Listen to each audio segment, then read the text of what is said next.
আসসালামু আলাইকুম এভরিওয়ান। আজকে আমার পিছনের যে ক্রেনটা দেখতেছেন এটার সামনের অপারেটিং সিস্টেম দেখাবো। দেখেন, তো লেটস গো।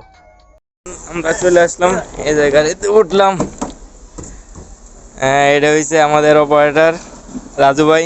আসসালামু আলাইকুম রাজু ভাই। ওয়ালাইকুম আসসালাম ওয়া রাহমাতুল্লাহ। ভাই আপনি এটা কত টন ক্রেন? 220 টাকা ভাইয়া। 220 টন। গাড়িটা স্টার্ট দেন তো দেখি এটা কিভাবে সেট আপ করতে হয়, এটা দূর দর্শকদের দেখান। ফার্স্ট অফ অল কি করতে হইব স্টার্ট দিতে গেলে? এই যে ভাই চাবি। হ্যাঁ, কই চাবি? দেখি তো ভাই, চাবিটা দেখি। এটা হচ্ছে চাবি। চাবি দিয়ে পরে আপনার চাবি অন করলেন।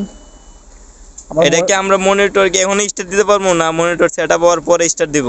মনিটর পুরোপুরি আসবে, তারপরে আপনি স্টার্ট দিবেন গাড়ি। হ্যাঁ, এই যে মনিটর সেট আপ, এটা মনে মনিটর সেট আপ হইতেছে না ভাই? হ্যাঁ হ্যাঁ হ্যাঁ।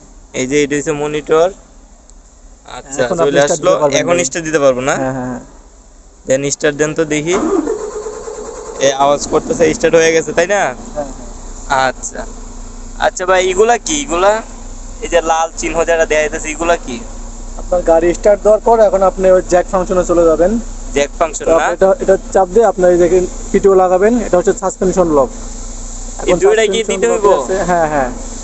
আচ্ছা, এটা হচ্ছে পিডিও, নিচেরটা পিডিও, এটা নিচের এটা পিডিও, আর উপরে এটা সাসপেনশন। লক।